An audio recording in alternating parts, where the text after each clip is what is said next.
What is going on, all you Pokemon collecting maniacs out there? This is Ryan, the PikaPikaPaPa, and here we are barreling towards the end of 2023. Oh my gosh, what a year it's been, and where did it go? I feel like at the end of every single year, it's just like I blinked, and all of a sudden, here we are about to flip the calendar page into a new year. It's just absolutely crazy. But 2023 has been an amazing year. It really has been, especially in the Pokemon space. You know, we have a brand new era in Scarlet and Violet. Year one is behind us. We had an awesome new set drop in Pokemon 151 that is definitely going to be, you know, a set for the ages. And we've had some incredible cards and just moments in the hobby over the past year.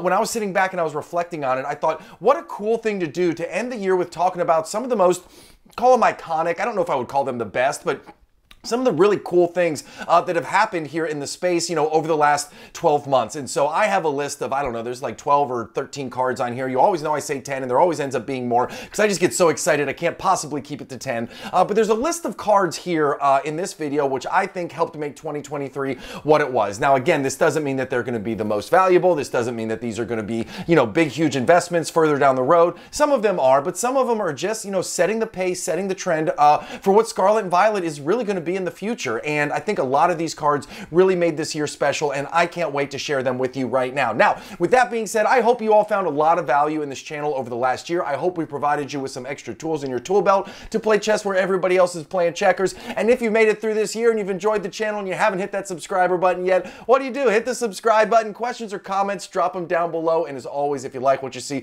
give us a thumbs up. Those three small things go a long way in helping my channel out. And I got big plans for 2024, and all of it needs help from you. So, with that being said, let's take a look at the very first card that is on my list of awesome cards to talk about from 2023. Now, I don't know if everybody has this on their radar or not, but I've been keeping an eye on this card, and I think it is absolute fire. So this is one of the special promos over in Japan. Japan gets the absolute best promos. I don't care who you are. I think the Japanese promos are absolute fire, and this is the Celebration Fanfare one. Now, the interesting thing about this is you can only win this if you got 30 championship points from the 2022 to 2023 Pokemon season over there in Japan. And they've done this card 3 years in a row, and I'm going to tell you right now, year one and year two card do not hold a flame to this one, right? Like, you got freaking Pikachu right there, you've got the whole gaggle of friends right there, right? You got Charmeleon. Like, we have seen cards like this where it's kind of a mosh-up of a whole bunch of different Pokemon on there do really well. And the thing that I like about this is you have to earn it. A lot of times when you have to earn a card, they don't see the secondary market. People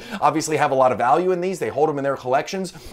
And so far, only 252 of these have been graded at PSA with a paltry 74. Only 74 of that 252 have earned that coveted PSA 10 gem mint grade. Now, you can pick these up on eBay for about $110 in the raw state, and I don't know what the long-term value of this is, but we have seen a lot of these Japanese special stamped promo cards hold their value and perform really, really well, especially if they're in short supply. And again, I think the artwork on this card checks all the boxes to have some opportunity for a really strong run in the long run. Now, I'm also going to say this, that really small PSA 10 population, you know it when I see that in a card, and that's really got my interest up there too. So I wouldn't be surprised if I end up picking up one of the two of these on the secondary market on eBay, hoping to maybe get me one of those, maybe number 75 in the PSA 10 holder. So next one we're talking about right here is one that surprised me as I was doing the research for this video. Not surprised me because I decided to put it on this list. You guys know I love this card. I've talked about it a ton. I think this card has absolutely come out of left field. When Paldea Evolved came out,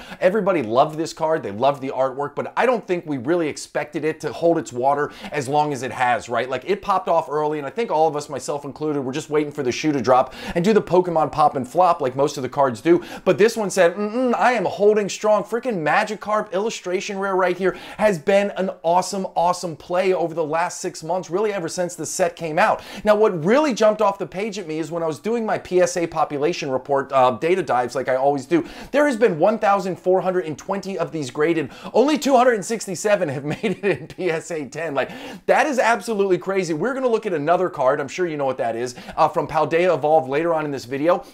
And that card has a 50-50 PSA 9, PSA 10 split. So the fact that this, out of 1,420 that have been graded, only 267 of these up to this point have received a PSA 10 gem mint grade, that means this is a tough grade. This is a hard card to get in that case, and it's already got so much momentum. Maybe in the long run, this can be one of the rare cards that actually runs the table and does really, really well for a long time and doesn't go through that Pokemon pop and flop. So listen, there's a ton left to be graded. There's a ton of Paldea Evolved left to be open. This is no way, shape, or form form saying that this population is going to stay low, right? We all know that there's going to end up well over 1,000, probably 2,000 of these graded in PSA 10s. But if it ends up being a really hard grade to get in that PSA 10 slab, has a lot of opportunity to make a strong run far into the future. So I love this card. I love this art, and I am super excited that it's a little bit harder to grade. Now, getting into the next one right here, 151. I mean, you're probably shocked that it took us to the third slide to get to 151, but the thing about this is it would have been easy just to pick the big chase card from 151 here, that Charizard obviously, but I like the whole Zard evolution. Like, I love the Charmander, the Charmeleon, the Charizard. Like, I just love the whole story that this tells, and a lot of us love a lot of the stories that go on in the 151 evolution line. So I think this is a really special card. I think this is one of the reasons the set, even though it's been obviously tons of it has been printed, it's not in short supply by any stretch of the imagination, but these cards still hold a whole lot of value. For example, these three cards right here, it's not just the Charizard that's the big chase card. Of course, that's the #1, but all three of these are in the top 10, right? Like the Charmander, I think, is in at I have it down there, #7, right? And then the Charmeleon comes in at #10. Like, all three of these are in the top 10 most expensive cards from the 151 set. Now, the long-term investability, like the long-term price, that is all just going to be dependent on how long people can stay feverish about 151, and at the end of the day, how much of it they print. Those are things you and I don't know and can't control, but what I can say right now is I love these cards, I love the artwork, and if any of them can stand the test of time, I certainly think these three have a strong shot at doing that. Now, sticking with 151 a little bit, you know how much we love Squirtle on this channel. My younger daughter is absolutely obsessed with Squirtle, and I will tell you right now, that Squirtle card from 151, she has a birthday coming up in 4 months.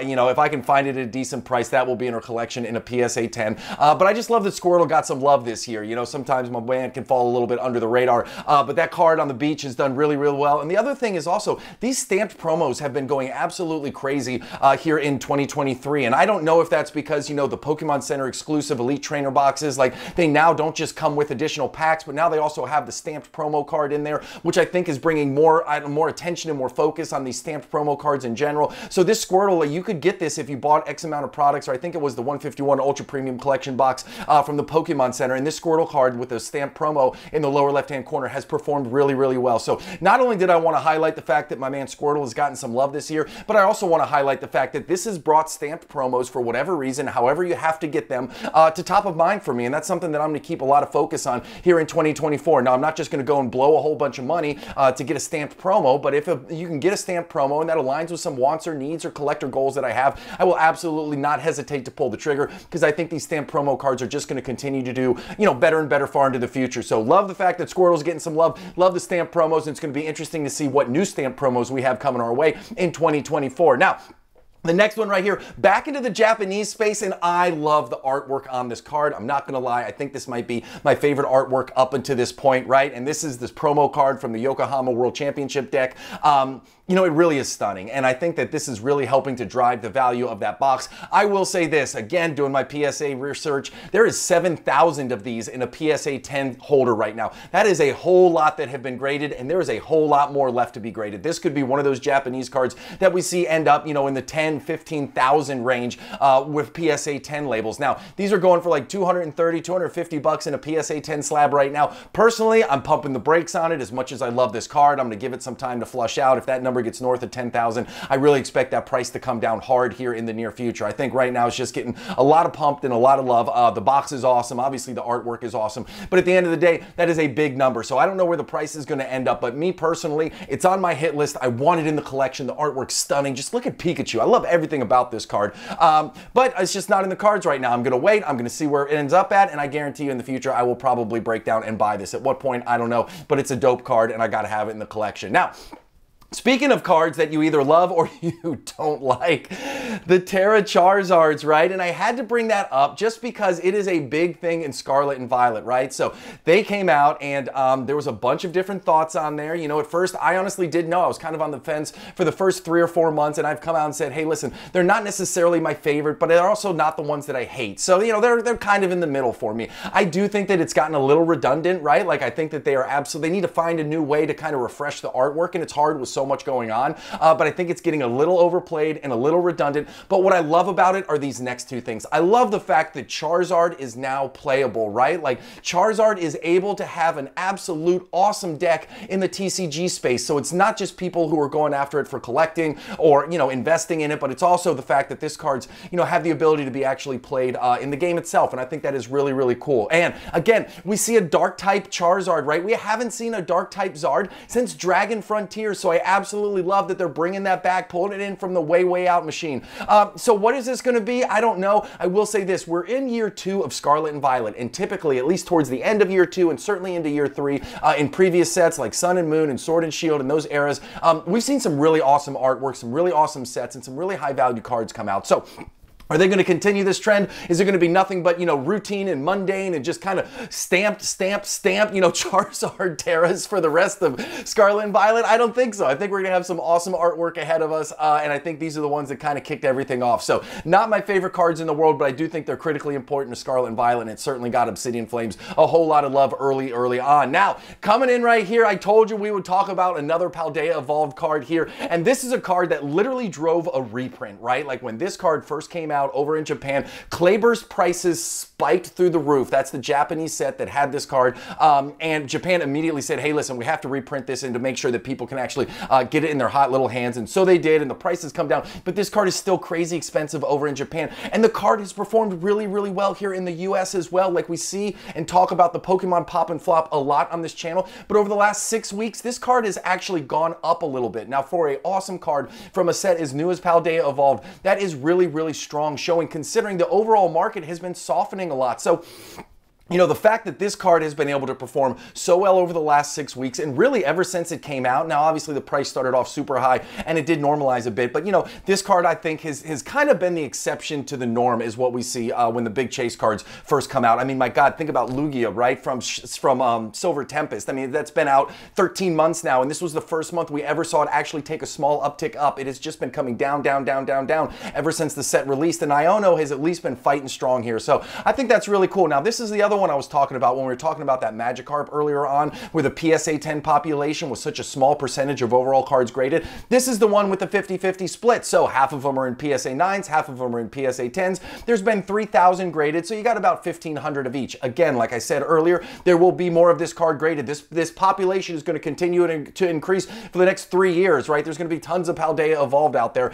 but it is very interesting that it has a 50-50 split compared to the one earlier where it was almost like a 23% split between PSA 10s and all of the rest. So Raws are still going for around 80 bucks right now. Again, I don't really pull the trigger on singles until it's at least 12, 14, 16 months into the game to see where it is. Sometimes I miss out on opportunities, but that's what makes me feel comfortable. So we will see where this one ends up in the long run, and all I know is this card is absolute fire, and I love the artwork about it. Now, the next one we're getting into right here is, you could not have this list without talking about Pikachu with gray felt hat, okay? And this is the final one on the list because I love a card with controversy. I'm not going to lie to you. I like it when a card has a story. Now, what I don't like is I don't like the fact that scalpers and people who just wanted to make a quick flip literally were destroying the museum where this was available in person, and there's just no room for that. There's no room for that in the hobby. There's no room for that in humanity in general, right? People don't need to act like that. So that I don't like. The release of this was absolutely a disaster. Even on the freaking Pokemon Center website, it was a disaster. If it wasn't for our amazing Discord group where everybody was sharing information and dropping links as it came out, I know I wouldn't have had the chance to get one.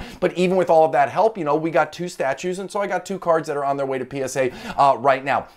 With all that being said, I think it is cool that they have a card that came out that people were so feverish over, that it drove so much excitement, that was really hard to get. I think that is good for the hobby. Now, do I think they need to have a better way of delivering the card? Do I think they need to have some kind of queue system? Or I don't know what it is. I don't pretend to know what it is. That's not my area of expertise. But I think overall, stuff like this is good for the hobby. It is okay to have cards that come out that not everybody is going to get. You won't catch them all. It is okay. That is part of life. Not everybody should get a participation trophy. trophy. Some people are going to win and get the card. Some people are going to miss. But guess what? The next time an awesome card like that comes up, maybe you'll be the one to win and somebody else is going to miss. Now, again, like I said, you got to find a way to prevent the bots and the scalpers and all of that. But I do think that this was an awesome thing, and I think I would really like to see more cards like this in the future. Again, minus the bots, minus the scalpers. Do whatever you can. But the interesting thing is scalping's just a part of everything, right? Like, people scalp golf clubs, people scalp golf balls. I mean, you name it, there's people out there who try and buy things low or at MSRP and then eventually try and flip them for more money. It's not isolated to the Pokemon space. So listen, this is the final card on the list right here. I think this list is absolute fire. I am so incredibly excited for all that 2024 has to offer. I've got a lot of cool things planned for this channel, and I'm really hoping to have all of you along for the ride. So listen, if you found value in this content, you haven't hit that subscribe button yet, hit the subscribe button. You got questions or comments, drop them down below. And as always, if you like what you see, give us a thumbs up. Y'all have an epic one, and I'll talk to you soon. Thanks, everybody. Bye.